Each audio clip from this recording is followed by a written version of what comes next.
Welcome to White Pill Radio, the roughly every other episode version of Theology on Air, which is an outgrowth of Theology by the Pint, which is a really cool and hip gathering of theology conversation around craft beer that you should check out once a month in Houston, and you can learn more about going to theologybythepint.org. But this is the podcast that is post-apologetic, ultimately hopeful, Christian worldview conversation where we look at the hottest and spiciest news in the world from a Christian point of view. We like to say that this is a blessed talk, not a happy talk. So, we want to thank you for listening to White Pill Radio, where we try to put a hopeful spin on all the insanity going on in the world. I'm Evan Lenahan, pastor of First Lutheran, and with me, as mostly usual most of the time, Sarah Stone. Hi. I'm the executive director for Theology by the Pint, here with some hot takes. And you are? And over here on the left, I am Cody. I'm on TikTok. You're on the right from their perspective. Oh, okay. Most people just listen, but you know. Yeah.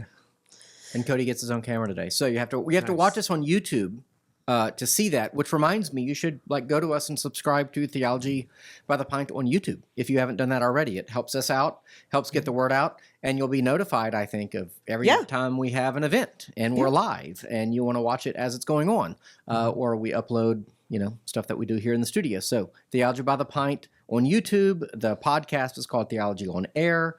And if they watch our live events, they can actually text in questions to the panelists and have their questions answered. It's pretty cool. Yeah, be part of the conversation, even if you live in Greenland. Oh, sorry, it's the only thing that came to mind.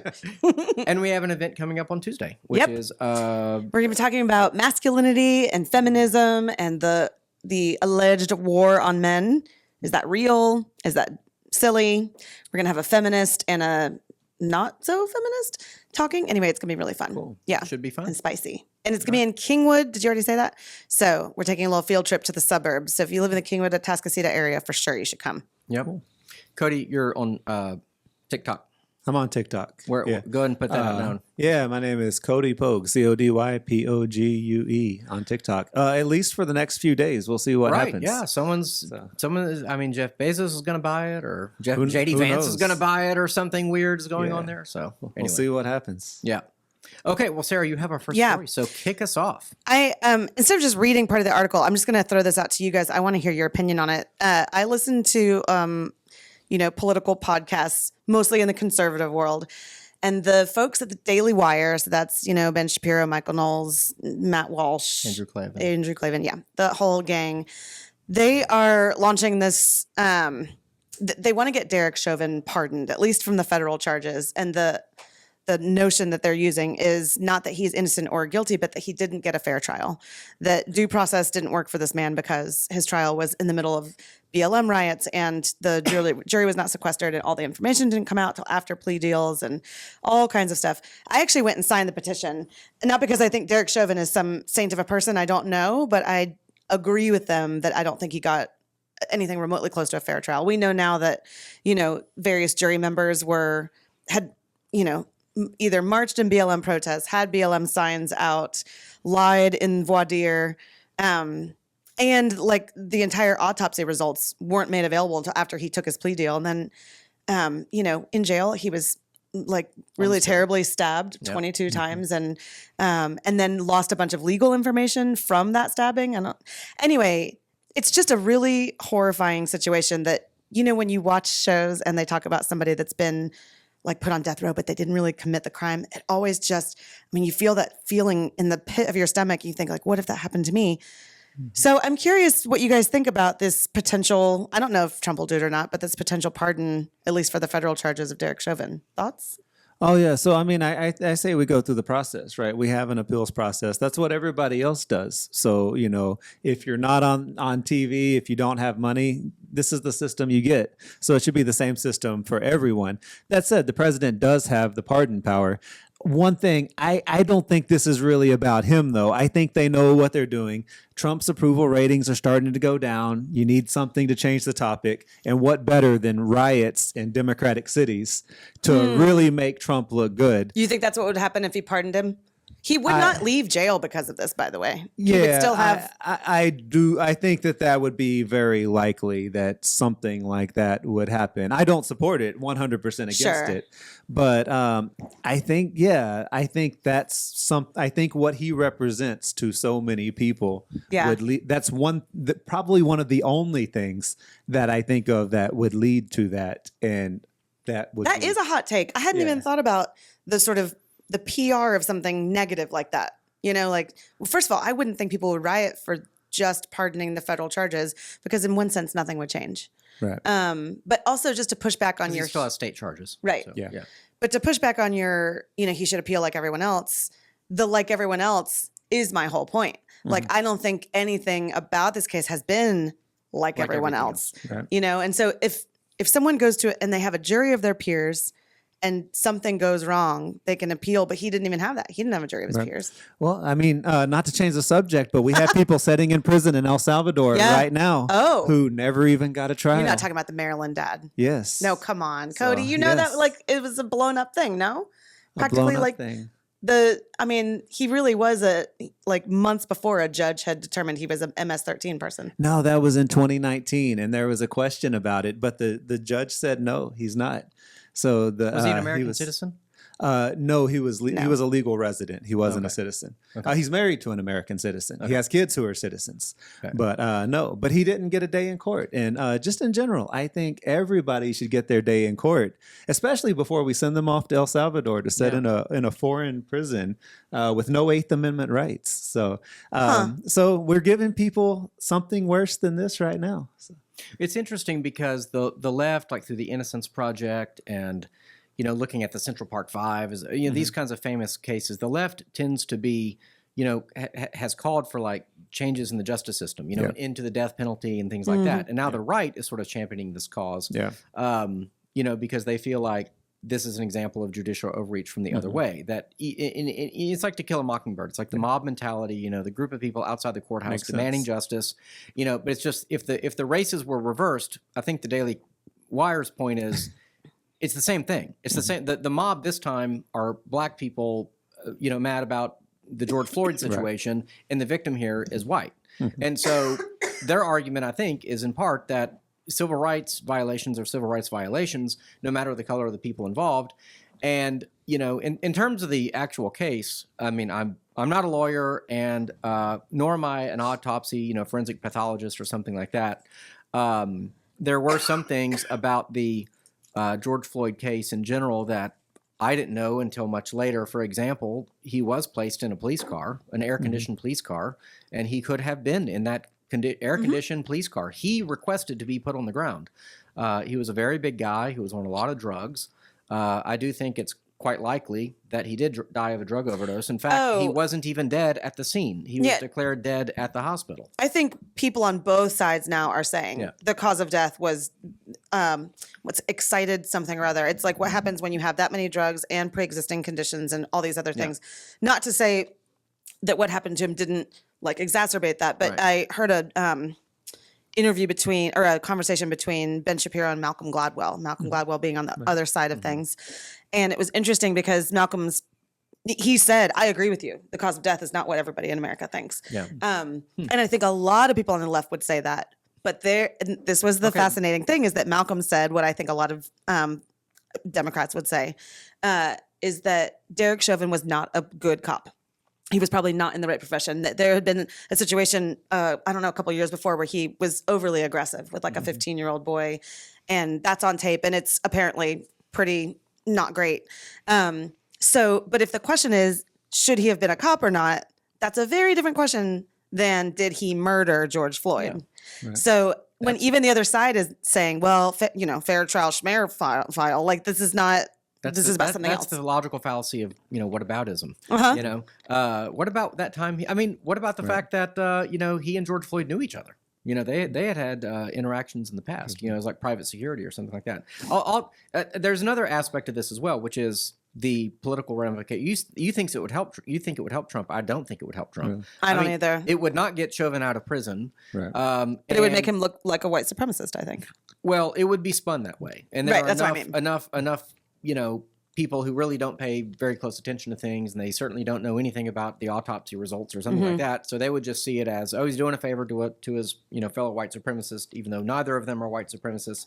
And so I think you do have a question at some point of it may be the right thing to do, but there's really no political win, And so why I don't think it would be a political win for him. Yeah, So. I mean, I really think it comes down to what happens in response. One of my big issues with a lot of folks on the left, I don't think that they protest well, right? It's mostly peaceful. Martin Luther King and the civil rights movement, they knew you had to have discipline, you had to have organization, and today they get pallets of bricks dropped off right where they're. I think that the organizers are often well-meaning, but it's not organized. It's just whoever shows up, and a lot of times the people who show up ain't the people you want to show up, and it gets out of hand. And then, of course, that it does more harm than good. Yeah. And so if Trump does this and nothing happens, that probably makes him look bad. If there's massive riots, I think that makes him look really good. Unless he brings in the military and kills people or something. Gonna say, then he looks bad. How do riots make him look good? Spell that out for me. Oh, because it makes the Democrats look bad. Even if the Democrats aren't associated, it makes them look bad. Okay, by virtue of being the opposite. Right. That is some like you can look at them. That's some 5D chess there. Right. I pardon them, and then they riot, and then I look good for quelling the riot. Right. Yes. I actually don't think Trump is nearly that cynical. Oh no, I think that's his big strategy is he creates a problem and everybody's worried about the problem, and then he solves the problem and he gets to be the hero. Interesting. So, Like, what's an example of a time he's done that? he announced that he was putting tariffs on Colombia, and everybody was like, "Oh no, this is going to be horrible." And then think of the cocaine. Yeah. Oh my gosh. But then he solved the problem, and and he did the same thing with Mexico, same thing with Canada, right? He's done this many times where he creates. You don't think there's other? Oh, well, we're getting at one ahead of point in the ourselves. first, this was a big one, and I felt great. He was talking about going to war against Iran in his first one. He was going to drop the mother of all bombs on Iran, and we're like, oh no, we're about to have World War III, and then he didn't do it, so he got to be the hero. He kept the peace, right? So I think that's a strategy he uses. It's called the art of the deal, bro. No, I mean, I don't think that's a political strategy. I do think that in some of those, what you're describing are negotiation strategies, and I think they often work. I think the tariffs are a mixture of things, but they're in part a negotiation strategy. In fact, hope so. I've mentioned her name many times, and I always do when you're on, Batya Ungar-Sargon, who was on Piers Morgan show today, and she had about a 4-minute soliloquy. I was going to call it a rant, but I wanted to dignify A diatribe? And it's worth watching because her point about the tariffs is that Donald Trump is really giving the middle finger to Wall Street on this. And he doesn't care about stock prices. He is trying to rebuild America and giving the working class in America their due, because a lot of the working class wants the tariffs because it protects their jobs and their way of life. Yeah. And, for Democrats who have been pro-labor forever to just, always, they never have anything positive to say about Trump, even though he is largely working on behalf of their former now constituency, because their constituency now are big banks, big insurance, big health, et cetera. It's ironic that he's not getting the credit for that. So anyway. Did it convince you? No, I on tariffs, I think smart tariffs would be good. We need to find an industry we want to build up, put tariffs in that industry, and then subsidize building plants. But just this across the board, I mean, that's just overwhelming, because most of these things, you have to build factories, you have to have investments. And if a company isn't sure if this tariff is long-term or not, they're not going to come in and spend $1 billion to build a new plant in the United States. Only maybe in 3 months he might change his mind. Yeah. But if you pick one industry and really focus and have government subsidies and stuff, I think you could do it. Yeah. I think I actually agree with you. I think I know we're getting ahead of ourselves, but. Well, but like when you say one industry, like, okay, I would say that could be very narrow or it could be very broad. Right. I mean, if you look at manufacturing as an industry, I would say what we need is manufacturing across the board. And I think maybe it's next week or in 3 weeks, our podcast I interview Brian Lance, and we talk about the golden age of economics, and we talk a lot about these issues and how, and this is now daily conversation. I hear it on cable news, and it's kind of everywhere. It's now becoming common knowledge, which is that when you lose manufacturing, you lose cutting edge science, cutting edge research, cutting edge machinery, tool and die techniques. You lose innovation. Yeah. And so the conventional thinking, the arrogance of the 1990s and the 2000s, where we can outsource the blue collar jobs to basically slaves in China or slaves around the world, and we can just get all the service sector and all the stock money, and that's what America's economy will be. We are learning that we are cutting ourselves short, and in many ways, countries around the world, China especially, they're way ahead of us in terms of innovation, in terms of their education, and da. And so it's like industry, but which one? I mean, there's so many industries that require manufacturing, and I think I will say this. He plays with the tariffs too much. And yesterday, I think, was the day with his big chart, his most beautiful chart of all the reciprocal tariffs. I think what he is saying is, this is the deal. This is permanent. Right. This is permanent now. But I did see a report as well where some countries were like, okay, we'll reduce ours. Yeah. Because if it's reciprocal, then Israel ratio wise, you can pretty quickly do that, and everyone benefits. Yeah, and I was looking at problems with that. There's a country, Lesotho. Is that a country? Sure. It's in Africa, right? It's one of the poorest countries in the world, but we have one of the biggest trade imbalances with them. So he's putting the highest tariffs on this country. Here's the deal, though. When you actually look into it, their main export is diamonds, right? So we're not going to start building diamonds here, right? That's not something that's possible. Well, we do have lab-grown diamonds. Yeah, there are carbon. And so they sell diamonds to us, and they're an impoverished country where they make like the average wage is like $3 American a day. Yeah. So the chance that they're going to start buying a bunch of American products is extremely low simply because they can't afford it. So putting tariffs on this country, for example, just because you looked at the chart and saw, big trade imbalance here, a lot of that just doesn't really make sense. Yeah. But I think what Trump is saying ultimately, this is the kind of meta point of view. The American consumer is a uniquely powerful consumer. We have more purchasing power than anyone in the world. And so for other countries to sell us their product, it's like entering a premium market. And what he's saying is that it's not a right for you to enter this market. It's a privilege. And so he is advocating, I was thinking about this on the way. So you have nationalism, you have free trade, and then you have globalism. I mean, if you can kind of understand those three kind of meta worldviews, then I think this makes sense. Before we lose people, give it like one sentence for each one. So free trade, which is like Ken Cowan and I are always arguing about, that's more a libertarian approach. It's the Milton Friedman School of Economics, right? It's the libertarian, basically it's better if China makes stuff cheaper than we can, because then we benefit from freeing up our people to go do other things. So it's like the comparative advantage, it's better for Panama to grow bananas and we make computer chips and that sort of thing, and we can trade. So everyone kind of benefits when it's free. Oh, sure, there might be some displacement of machine washing manufacturers in Ohio. Oh well, too bad. Sorry for that little town that's dead now. Because in the long run, your Maytag will be $50 less because they'll make it with slaves over there and ship it over. Hey guys, Sarah Stone here. Sorry to interrupt what I'm sure is a riveting podcast episode, but Theology by the Pint needs your help to continue providing these podcasts, offering our in-person events, and growing so we can bring thoughtful conversation and the hope of the gospel to a world that's increasingly walking away from church and from faith. Now that we're a 501c3 nonprofit, all donations are tax deductible, so we've crunched the numbers, and if each listener of this episode gave just $1 for each episode you listen to, we'd put a huge dent in our annual budget. So consider giving today.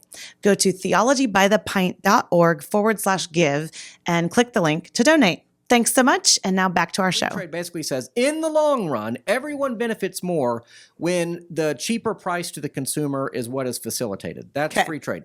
That and until Trump, that was largely won because Wall Street bought out every politician you could imagine.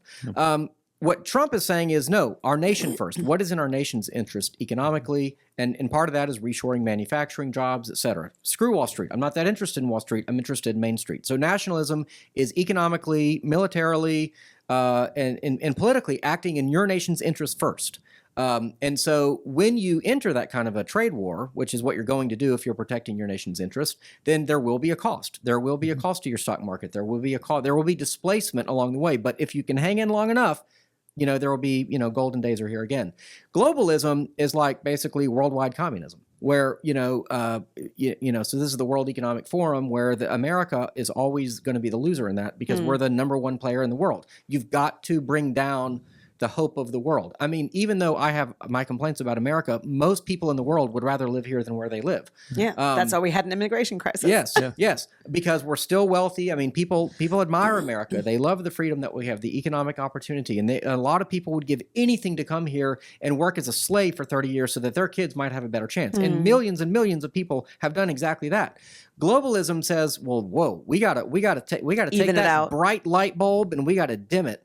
We want to bring everything down to size. We want equal wealth. We want to redistribute wealth globally, and so that's globalism. It's not America first. It's very much the enemy. So anyway, tariffs are a technique to do that. Yeah, I don't know that I really disagree. I just think it's being done poorly. There's so many things. Avocados, they grow better in Mexico than they do here. Oh, absolutely. Bananas grow better in Guatemala than they do here. Diamonds, they come from Africa, not from here.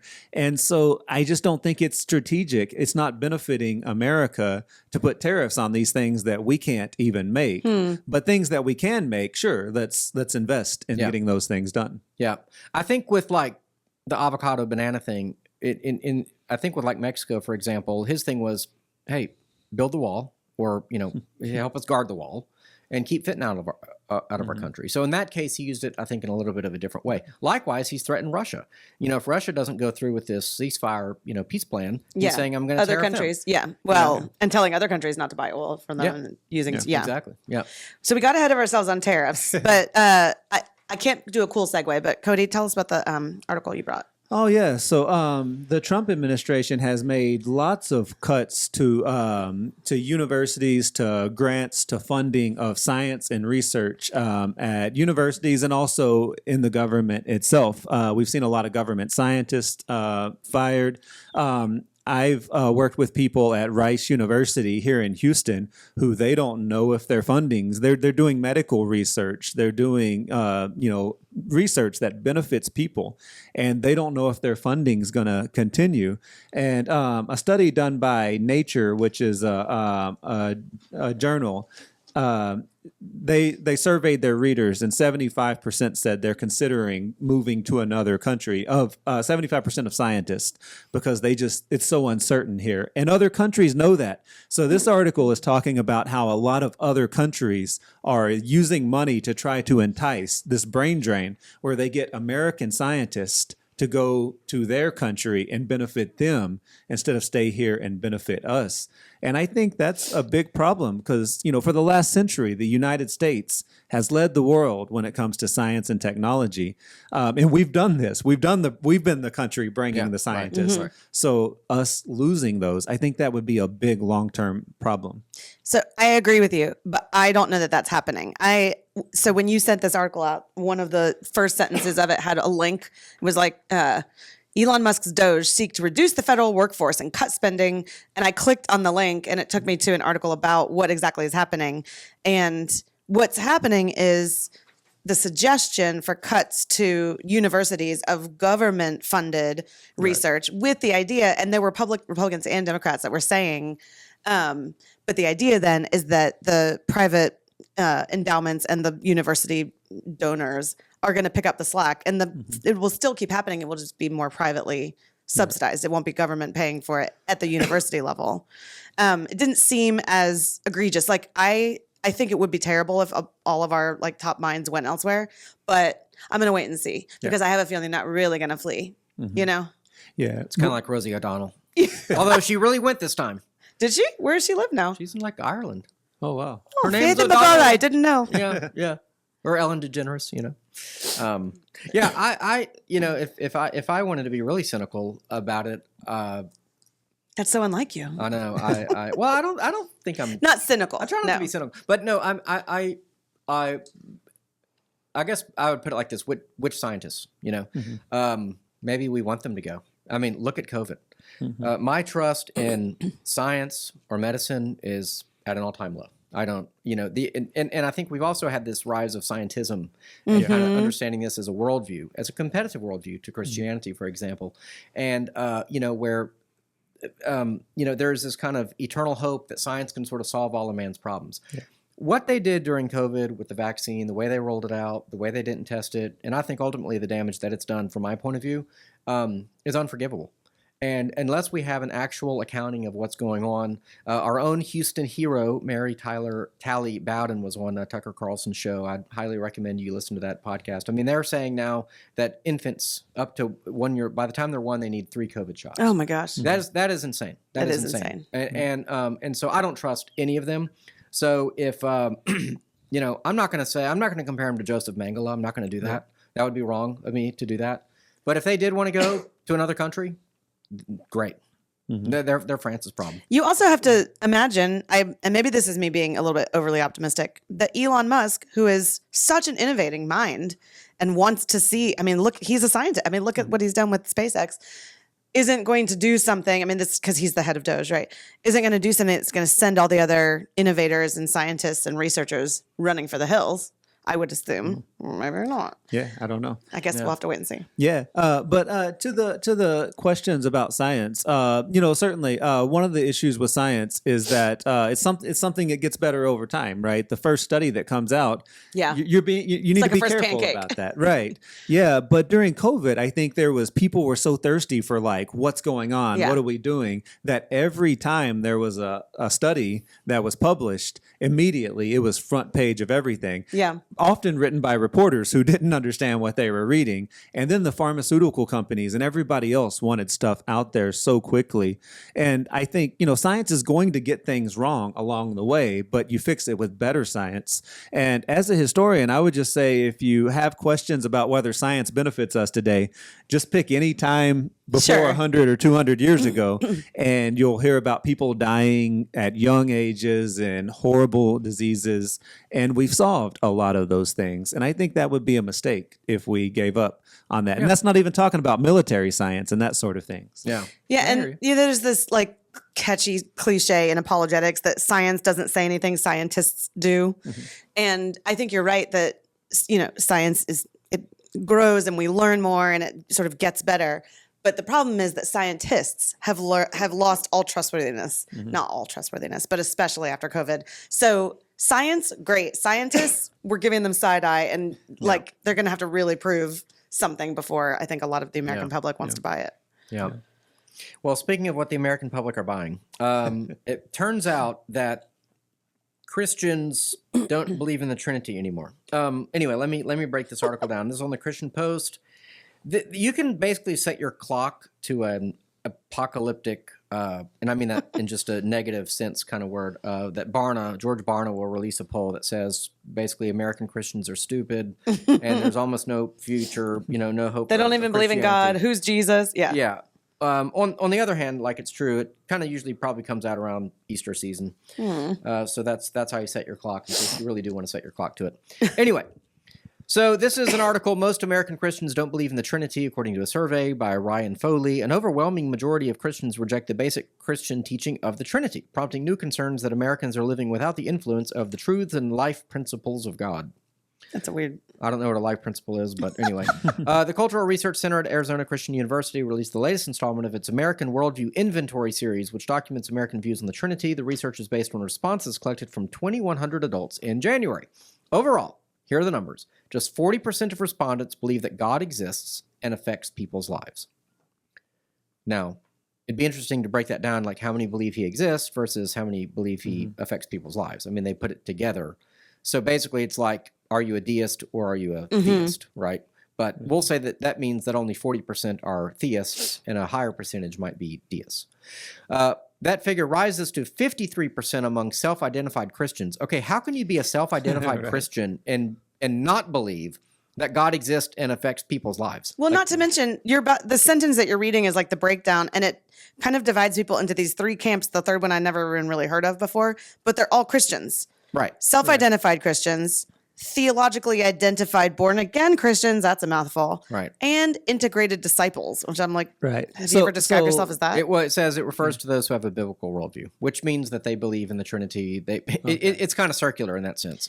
Right, but I'm just imagining if I were answering the survey and they're like, which of these are you? I'd be like, yes. Well, You know? yeah. I'm guessing they would ask questions that then they could put them in Assert one of which those one you, camps. okay, yeah. And you know, so there's obviously going to be 20 to 30% of the people of these 1900 or whatever 2100 that are atheist or agnostic, so they don't believe that God exists, or if they think he exists, he doesn't affect people's lives. You know. Yeah. So then, but it's like, but even if you even think of yourself as a Christian, even like a cultural Christian, even like my parents took me to church when I was a kid, so I guess I'm a Christian. Like, believing that God exists and affects people's lives should be that's baseline, right? Yeah. It's like starting, you know? So a majority of those surveyed, 59%, believe in the existence of Jesus Christ. A significantly smaller share of adults believe in the Holy Spirit. So the Holy Spirit's got a lot of work to do. He needs a PR It's been working campaign. forever. But like are 41% of people surveyed mythicists around Jesus? Like the historical person of Jesus didn't exist? Don't you think that when they hear the phrase Jesus existed, they make that phrase mean Jesus is who he said he was? Do you I think don't they really don't think Jesus existed? I don't know. I have a feeling they hear Jesus and like, oh, they roll their eyes. That guy, like, no, he wasn't God. Yeah. Yeah, back to our previous conversation, I would like to see the actual methodology of this, because 60% of people who identify as born-again Christians don't believe that God exists and affects people's lives. I just have a hard time believing people that would identify as born-again Christians would say, oh, no, I don't believe that God exists. Like, that's very odd to me. Yeah. Well, and the headline is about the Trinity, and it says slightly more than 1 in 10 respondents, 11%, believe in the Trinity, that the God of the Bible is 3 distinct but inseparable and equal persons in one infinite being. I mean, I can believe that, because probably a lot of people in our churches don't have a working definition of the Trinity, and it's never talked about in church. I mean, we have Trinity Sunday. The Anglicans have Trinity Sunday. It's usually the week after Pentecost Sunday. But non-liturgical churches, they don't have at least one Sunday a year where they're sort of forced to, if you will, talk about the Trinity, and maybe to go into the doctrine of the Trinity or something like that. So, I have a feeling it's a lot more. I don't understand, or I've never considered this very mysterious, weird concept. Yeah, I'll just say I grew up going to a little small church here in Houston called Lakewood. And oh, dear. And honestly, they talk about the Trinity regularly. Well, so when I was growing up, they did. I don't know if y'all remember Pastor John Osteen. He passed away back in like 1999, but he did. But then his son Joel took over. Yeah. And I don't know that I've ever heard the Trinity talked about since, and they have a lot of people there. We don't talk about those kinds of words. They're off-putting. You know, they might confuse people. So. Yes. Yeah. Huh. Well, anyway, he goes on to talk about how our primary theologians are people like Tucker Carlson, Joe Rogan, Russell Brand, Jordan Peterson, Megyn Kelly, Bill Maher. In other words, the influential podcasters, some of whom are Christian. I mean, Russell Brand is like a born-again Christian. And there's some truth in that. I mean, a lot of these podcasts will kind of get on the verge of even some really, pretty high-level apologetic questions. I don't know that they always go as far as I would like them to, but there's some surprisingly some decent content out there. But it's not the same as what the churches are doing. So I guess if I wanted one more piece of evidence, if this survey is reputable, if I wanted one more piece of evidence that the way we've been doing church for 50 years is a failure, I might put this in the evidence box. And I might say that the emphasis on seeker-sensitive and entertaining goats, which is what a lot of church is, not feeding sheep, but entertaining goats, it has led to the dumbing down. In an effort to go after the goats, we've ignored the sheep, and we've not been building them up because they don't even know what the Trinity is. Here's a question for you, which may not be ready for, so you can punt it if you want. But what about the Trinity, the doctrine of the Trinity? If someone really understands it and they study it and they think on it, how would that make their life or their spiritual life better or richer or more full?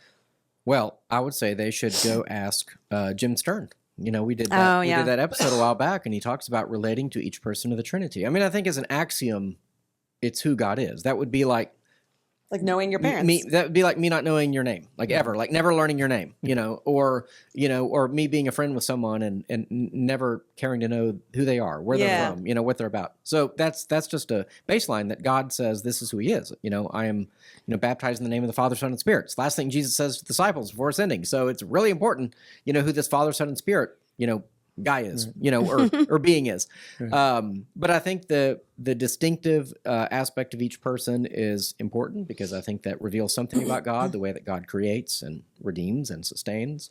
I think it's important to understand that they work together as well. Yeah. So the way that charismatics or oneness Pentecostalists break the Trinity apart, or of course Mormons or something, or Jehovah's Witnesses get the Trinity all wrong. Yes, absolutely. I think that they end up doing great harm to the way that God, loves,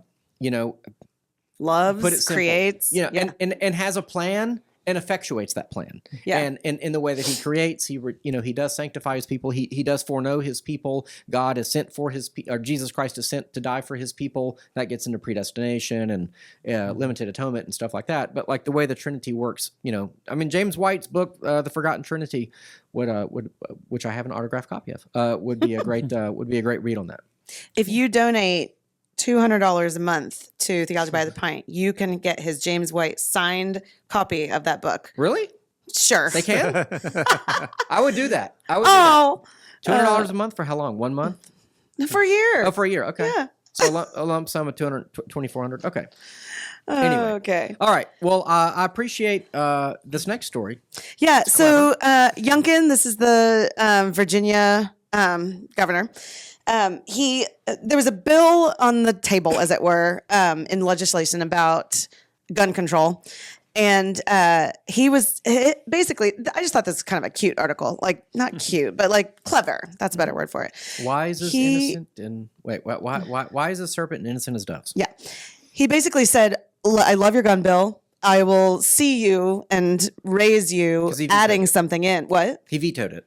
Yeah, but he said he would say okay to it if they added something in. So the gun bill is to protect kids in schools, and then he says he would like to prohibit secret gender transition for kids. So basically, he wanted to add to the bill that if anybody at the school, teachers, counselors, et cetera, knew of social transitioning or hormonal transitioning or anything like that, that they would alert the parents.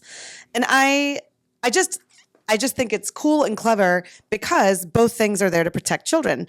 My daughter, the school that she goes to, they just added a metal detector. All the kids have to go through a metal detector. I mean, it's sad that we're in this space. But I mean, there have been so many gun threats and times when all the police had to get called out for guns. And you just desperately pray that there's not a shooting at a school. So I'm with the people that want to make sure that doesn't happen.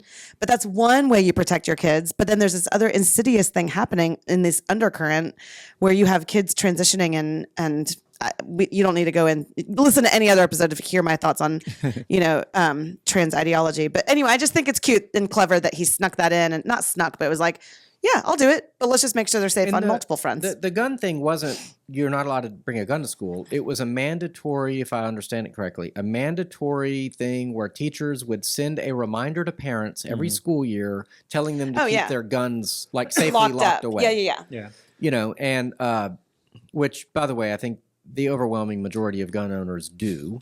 And the majority of people that get emails from the school see the beginning of it, and if it's not something they have to be at tomorrow, they delete it. Yeah. I never, when Harris County sends me something, I'm like, do I owe them money? No, bye. It's a classic example of the people that need to be told this aren't going to respond, or this is the problem with gun control in general, is that, the people who obey laws, are keeping their guns safely away and so on and so forth. They're responsible gun owners, and the people who don't, they don't care. They're kind of living lawlessly. And so, but, I do think that access to guns can be an issue in some school shootings.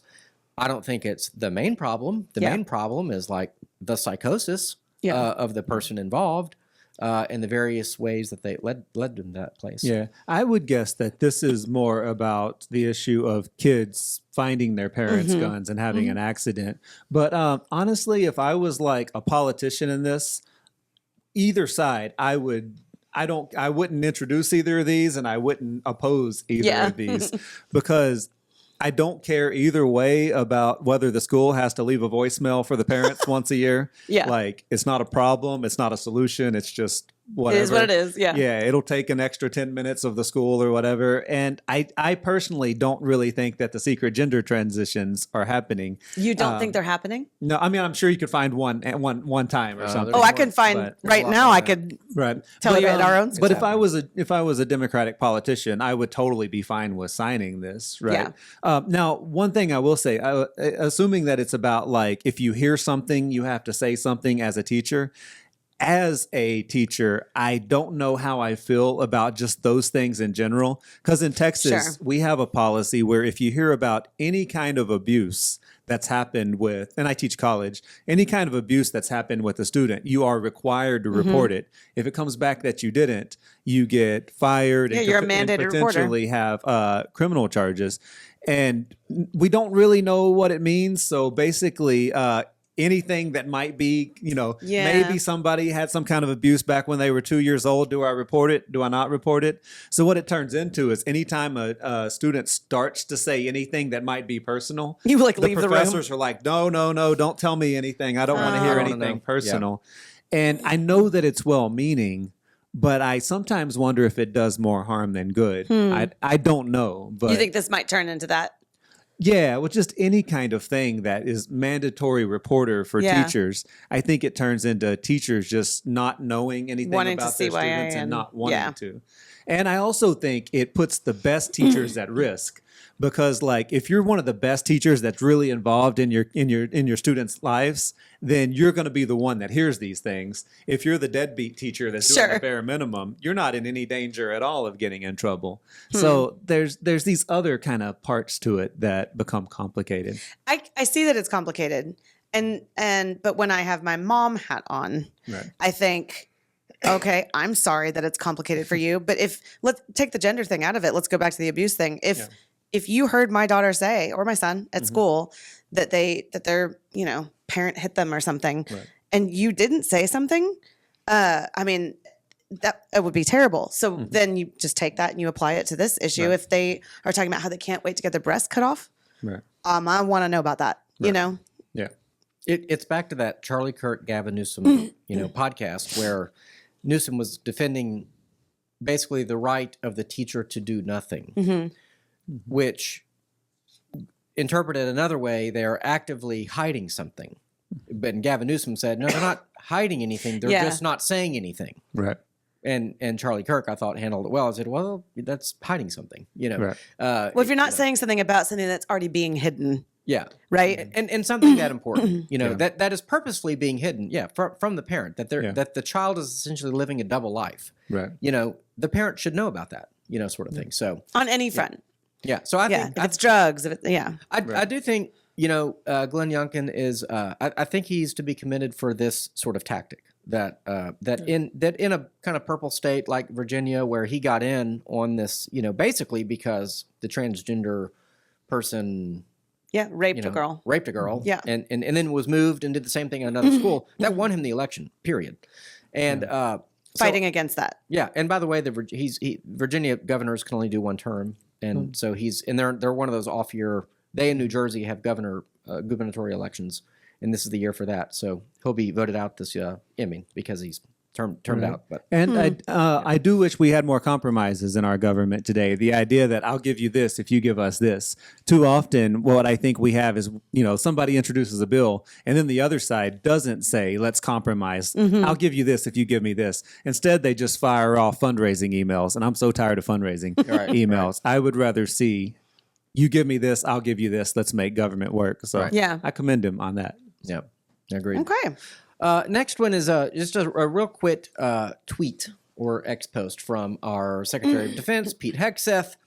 And I do think it signals a broader cultural kind of paradigm shift, which I'm happy about. I think it's the right decision. He says, different physical standards for men and women in the U.S. military have existed for a long time, but there are also combat roles that were male only. Then under Obama, all combat roles were open to men and women, but different physical fitness standards for men and women remained.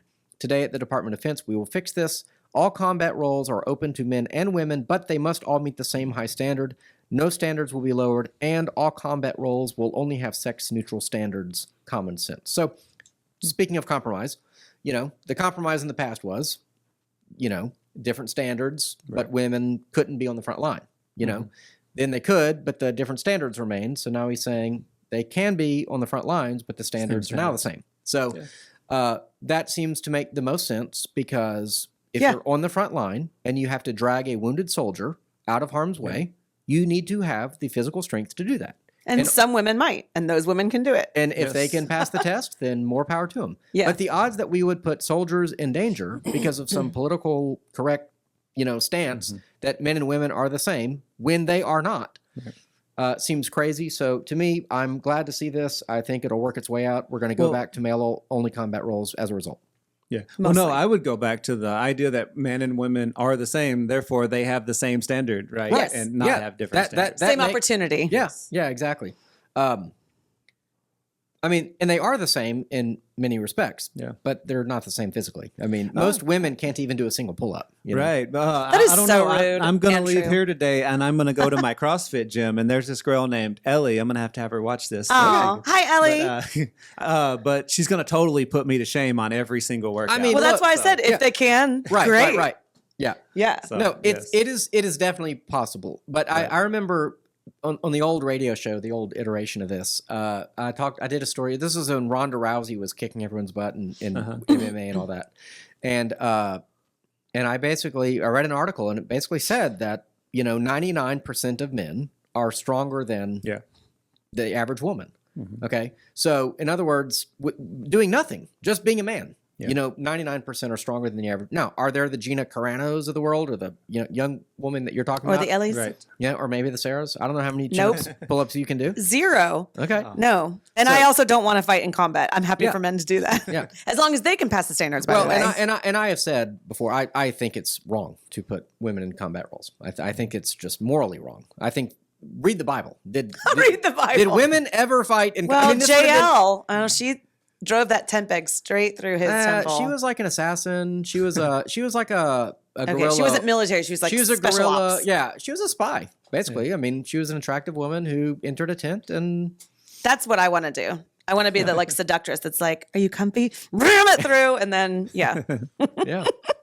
Okay. I don't know how to segue from that to farming. Well, do they use tent pegs in farming? No, I guess Not not. really. Okay.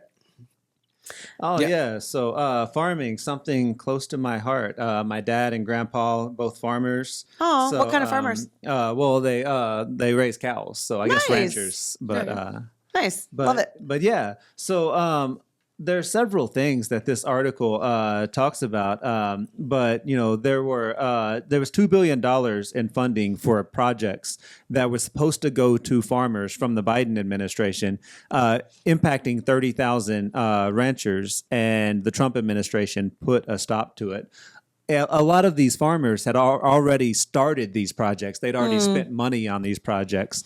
And some of them are really like in a financial bind now, perhaps even in danger of losing the farm, because they started these projects. They thought they had a contract with the government, and then suddenly it's just taken out from underneath them.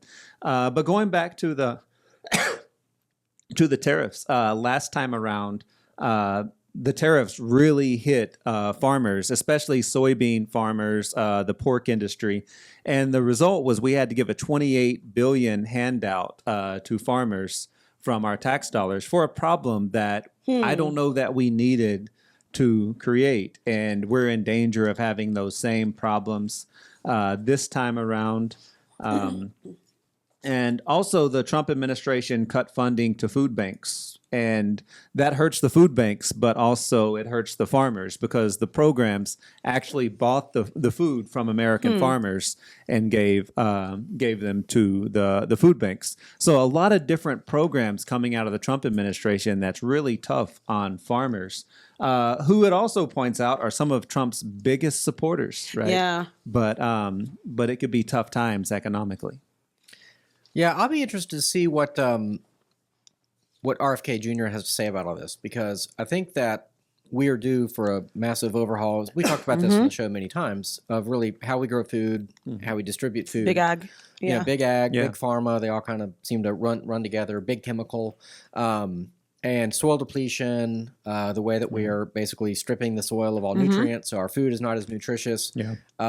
We make enough food to feed the world, just in terms of basic calories, many times over, but it's not necessarily good calories, and there's all these problems with it. So We throw a lot of it away. throw a lot of it away. So I'm certainly not the first person to say this, and don't know a lot about farming, but I think in general what needs to happen over the next decade or two is our 1,000-acre soybean farm. It needs to turn into probably 10, 100-acre.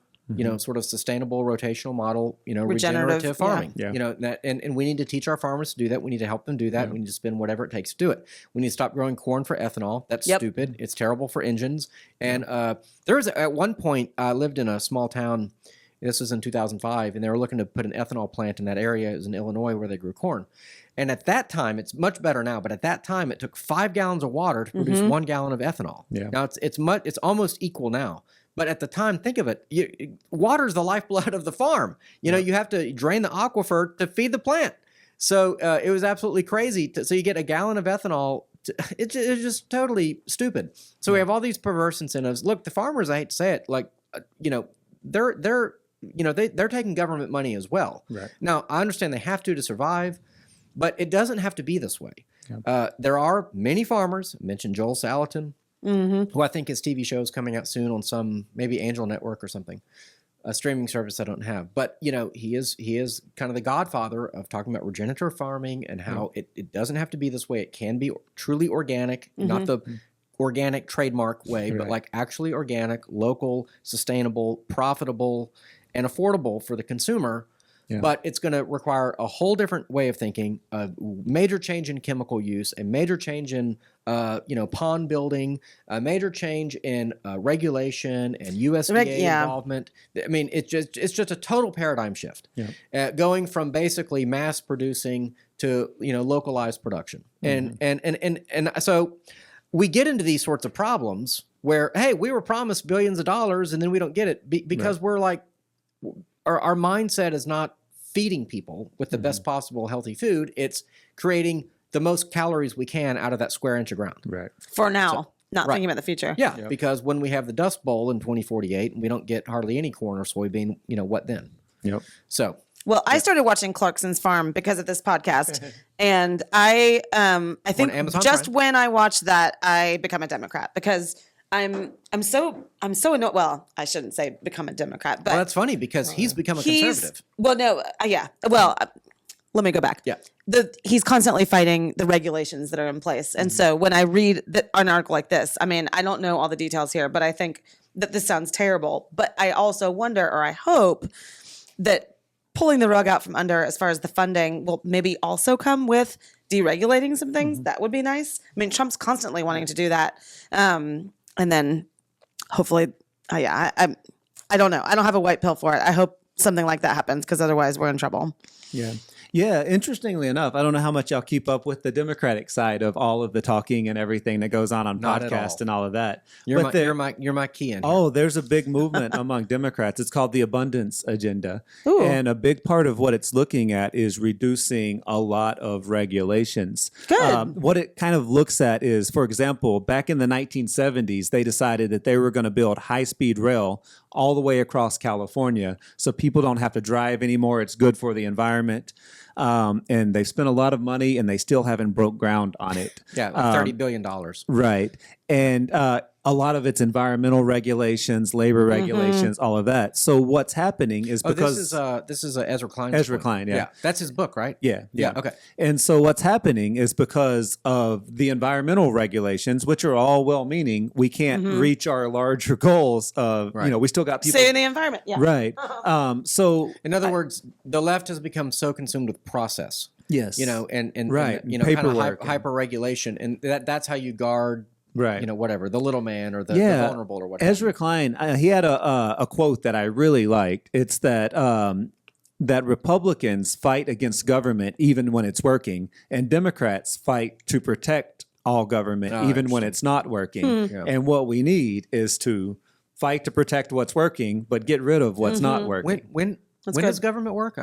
I remember that. I was going back to 1932 to 1980. Government was mostly. I mean, we did good. kill Hitler. Wait, actually, Argentina's releasing like files on Nazis. Did you hear that? Oh, no. Wow. Yeah. Cool. Chuck Grassley, speaking of corn farming, the senator out of Iowa, who's I think been in the Senate since like Watergate, or heck, maybe the Warren Commission. He's been there forever. Yeah. He's 90 years old and a corn farmer.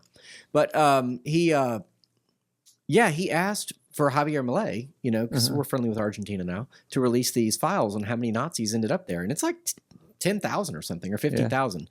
And apparently there is a CIA document, a handful of them, that report that Hitler did in fact make it to Colombia, not necessarily Argentina, I think.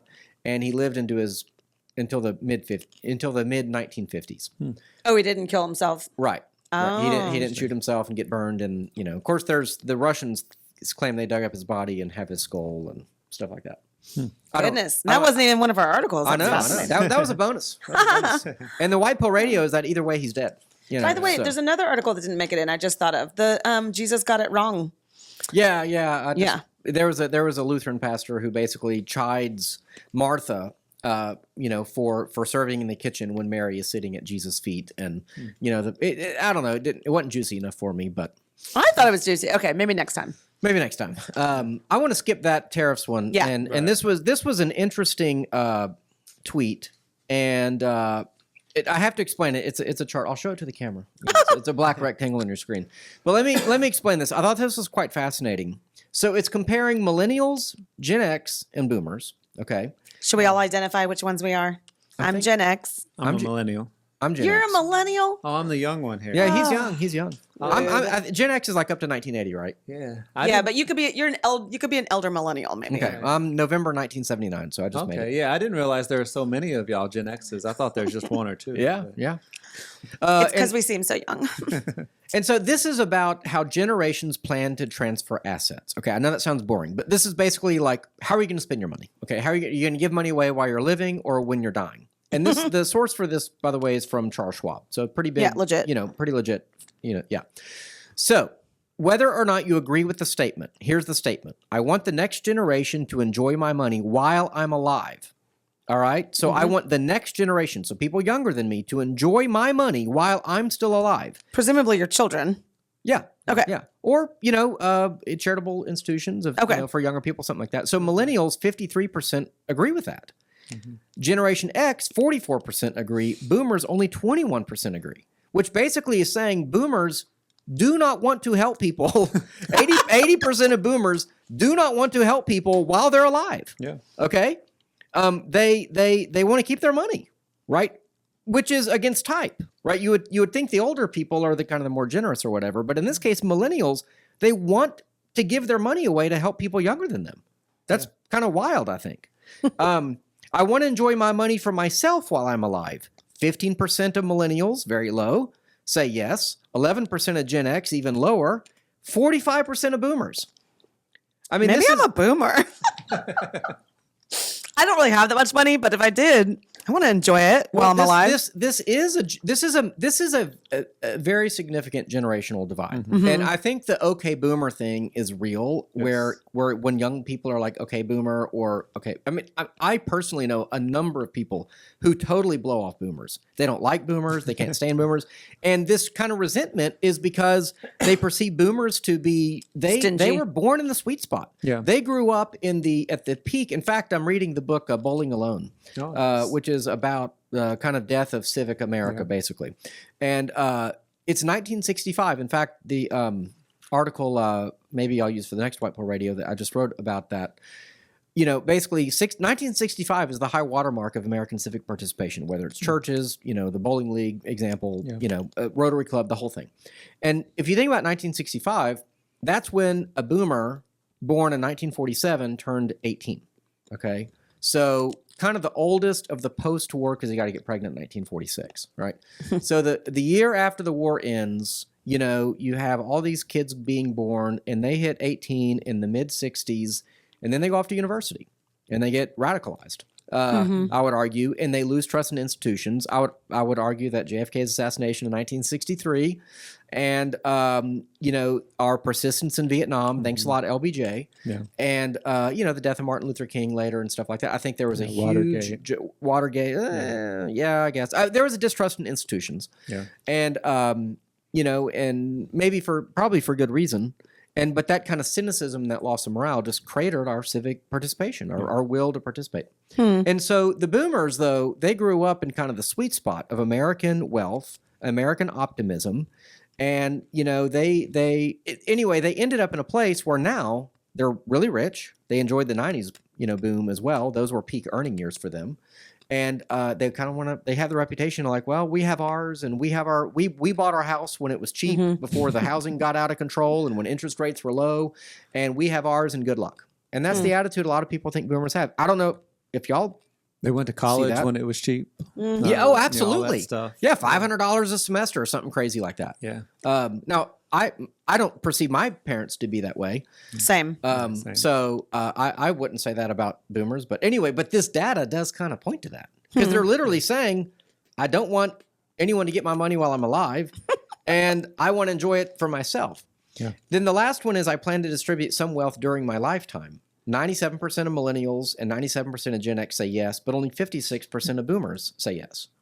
So would you consider like tithing to your church, distributing some wealth during your lifetime? I think so. Okay. I mean, if someone were to ask me this poll, I would say that. So you would, okay. Yeah. So you would answer yes. But I don't know if they, maybe they're thinking of it in terms of, working with a financial advisor to donate $100,000 to a charity or something. But I thought that was quite interesting because it's really against type. I mean, from my point of view, where I think of younger people as being more selfish, I guess, stereotypically, and not really caring about anyone who comes after them. But they seem to be the people who are throwing the ladder down to the next generation. Or wanting to. I don't know if they have the money to be doing that, but yeah. Exactly. So maybe it's easy to, be generous when you don't have the money. Yeah. Right. We'll see how it shakes out, I guess. I just thought that was an interesting, kind of note. Yeah. And then I guess this last one is mine as well. This is from the Everyman Commentary Substack. So check out everymancommentary.substack.com. And there's a lot of writers there, of which I am one. And I basically just wrote an article, who's going to tell them kind of deal on the left's desire to get into long-form podcasting. And basically... Two major points, I guess. The two big ones, from my point of view, are Gavin Newsom entering the fray and then Michelle Obama and her brother entering the fray. And they seem to be flops, pretty much. And Gavin Newsom's is a flop? I didn't know that. I mean, the Charlie Kirk interview was the first one, got like 1 million views, but that's because he got schooled. I mean, he was ritually humiliated by Charlie Kirk. Well, his son apparently also loves Charlie Kirk. I mean, he conceded point after point. Yeah. And I'm like, dude, do you know how to debate? Conceding points is how you lose, okay? But in an effort to look agreeable and to moderate his position, obviously in anticipation of a 2028 run, I'm sure Cody will be out knocking on doors for Gavin Newsom here in about 3 years. Maybe. I think Cory Booker's going to be the candidate. You think? We didn't even talk about Cory Booker. Yeah, was that bravery. why he did that? The filibuster? I mean, may or may not have been why he did it, but I mean, it's certainly a okay, did he wear a diaper or No, what? he starved himself beforehand. Yeah. He literally He didn't even go to the bathroom, do number one? No, he said he didn't. He was eat like for 2 dehydrated. days and He didn't eat for several days, and then he Okay. didn't drink for like 12 hours or so beforehand. Okay. So he said he felt dehydrated when he was up there. So brave. Okay, well, he's brave and pour one out for Cory Booker's sleep schedule, I guess. Okay. Anyway, Cory Booker needs a long form podcast because that's kind of what you have to do, I guess, to get I mean, obviously the major networks are kind of dying and they're floundering. A lot of people don't trust them, and the 7-minute quick hitting cut on nobody wants that anymore. We want to listen to a long conversation that's thought provoking, that's interesting, and the left at this point doesn't have people that can do it. I would argue my main reason is that because they have an institution to protect. Yeah. And the right doesn't. The right is out there tearing institutions down. They're questioning narratives. They're, and this is broadly called conspiracy theories, and maybe it is, maybe it isn't. But the point is that someone like a Michelle Obama, she can't come across as a genuine, authentic person with a whole lot to say because she has a reputation to protect. She has institutions to protect. And the Joe Rogans of the world who are going, well, I don't know about that, and I don't know about that. Tell me more. I want to know more. Is this right? They're fact-checking you all the time. They're going on for 3 hours. You have to be vulnerable. You have to be willing to lose something. And I don't know. I'd be curious to know who on the left has that. I mean, obviously Gavin Newsom is a total fake. That's my opinion. He is protecting an identity. He is curating a presidential aura. That's what he's doing. That's why he's using it. But that's not why long form podcasting works. Yeah. So who on the left? I'm the one on. No, I mean, yeah. But you can go off from here, do a solo. Yeah, I mean, you got like Bill Maher and some people, but I think that gets to what the problem. I don't know that you've addressed the right problem, but I think you'll agree on the problem.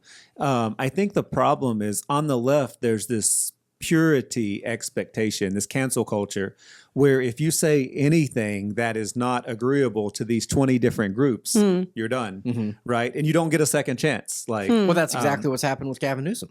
right? I mean, he conceded point after point, like on the trans in women in sports or what have you. Yeah. And it's not fair. And the left comes after him. Yeah. And And so and I don't know that this is a really big group, but it's a very loud group online. Yeah. That they're really they're ready to attack anybody who is not 100% pure. And a lot of times these people are just completely ineffectual because you can't function like that. And I think they push a lot of people away, but I think that's what makes it really hard. I think people are scared to be vulnerable in that way. You have to have a controlled. I think AOC could probably do it, though. I think she would be someone who could handle that. is she real? Is she authentic? Because that's this is my point. You've got to be totally raw. Because if you're talking to a mic for 2 or 3 hours, if like people get a perception that you're fake, they will tune you out instantly. Yeah. But I mean, the Gen X bullcrap meter is pretty good. Yeah, she does a lot of like 30-minute long Instagram talks and stuff. I think she could handle it. Not that anybody would watch, but I think Bernie could do it. But see, like Joe Rogan was a Bernie guy. Yeah. So what do you think about Joe Rogan? Did you ever like him back when he was a Bernie bro? I've never watched like much of his stuff, but I'm not against it. From what I've heard, he's pretty much in line with a lot of my beliefs. Yeah. But I know that he like has conspiracy theorists and stuff on his show, but I think he has everybody. Like I've heard that like Neil deGrasse Tyson's been on there, Bernie's been on there. So I'm not against Joe Rogan. But in having the conspiracy-minded people, he's kind of pushing the edge of what's acceptable. I mean, people want to learn. You know, at least that audience wants to learn. They want to have their mind tickled a little bit, right? They want to be like, "Huh, that's interesting." You know, they want to be pushed. And like Michelle Obama, it's like basically an advice column. It's boring. Yeah. I mean, it's curated. I mean, anytime someone tells me like, I'm recording this in an Airbnb, which they did. Yeah. Isn't that weird? You have to go rent out an Airbnb to put a studio in? I think that's weird. Like, well, this is, I mean, what you're saying is partly why on the group chat where we get these conversations going, I'm constantly wanting Cody or other people that will disagree with us to come on because otherwise it's boring. And so when you have Michelle and her brother just sitting around talking about what sign they are, I'm like, yeah. like I need. Or whether a hot dog is a sandwich. Yes. Or how awful of a person Barack Obama is.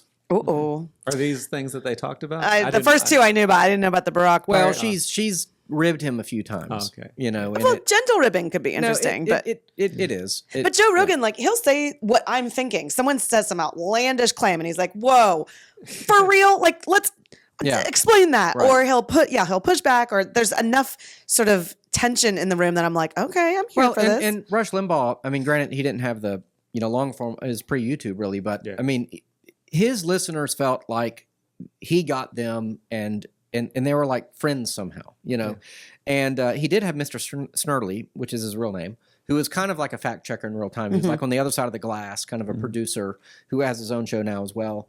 I mean, so I do think he was extremely, brilliant and innovative in that. But this is what we're trying to tell the left is like, you have to be real. You have to be authentic. You have to be raw. And this curated image, like in the political space, Trump has destroyed it.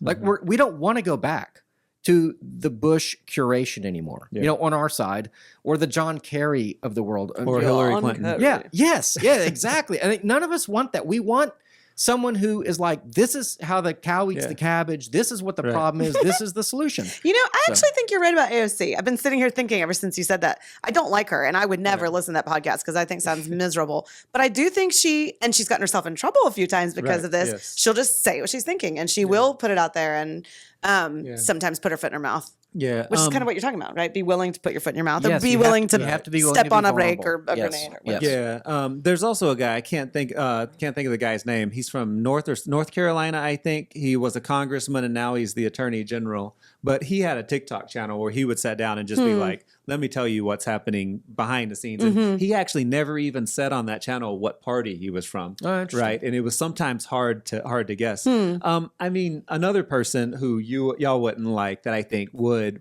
be Jasmine Crockett from Dallas. She's coming up, baby. Yeah. She does speak her mind and says, is she the one that called our governor Hot Wheels? Yes. See, that was stepping on a rake. Yeah. Oopsie. Well, I don't know. There are some, like Tim Pool said, I thought it was funny, you know. I mean, maybe they do call him that. Well, I maybe mean, it's funny, but it's really like it's not. Well, it's not well, PC. the you know what someone said is, well, you know, next time Governor Abbott has a public appearance, he needs to put like flames on the side. I mean, you know, run with it. You know, go lean with it. into the. You know. But I was surprised how offended everybody was. Like the same crowd that when Trump made fun of the reporter or Trump. Okay. You know what? Here's what offended me when she's like, oh, yeah, because he was busing migrants. Yes. Right. Yeah, sure. yeah. The guy in the wheelchair is Governor Hot Wheels because he put migrants on buses. Right. See, I'm not sure that people were offended. I think people thought it was hypocritical because liberals would be offended by something like that. So now to do it. And she's accused of code switching, you know, where she talks in the street vernacular when she's a highly out here in these educated young streets, woman. like Yeah. But I mean, so that's like that's Kamala. exactly what we're talking about. Is like, who is she? Is she a well-educated, you know? Right. But I mean, like, if you were to go out to my dad's ranch with me this Saturday. We'd hear the You'd twang more of come a in. drawl. Yeah, you'll Okay. start hearing words like daggum that you ain't going to be hearing at a Right. normal, you know, kind of thing. That's fun. And so, I mean, some code switching is normal. Yeah. Like, I mean, Yes. but the question is she doing it for effect, which decreases again her authenticity? Right. You know, because that's what long form podcasting thrives on. I mean, Megyn Kelly just had an hour-long interview on the New York Times, the interview show with Nina Garcia something, who did an interview with JD Vance.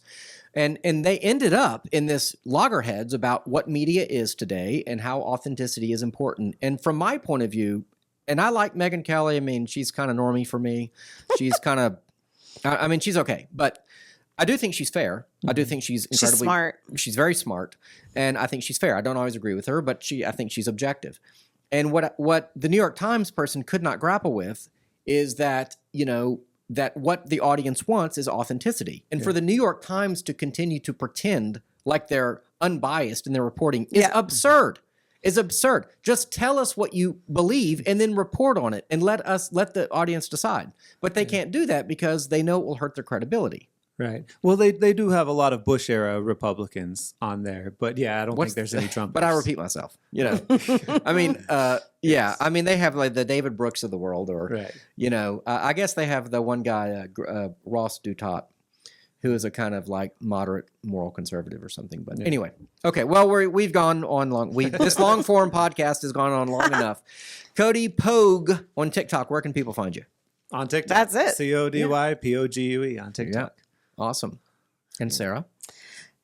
You can find me and Evan and all the rest of our leadership team at theologybythepint.org. You know, you always say the church because you are the pastor of a church, but if anyone ever wants to check out Oak Forest Anglican, I would love for you to come with me. Yeah, So, there you go. Yeah. Yeah.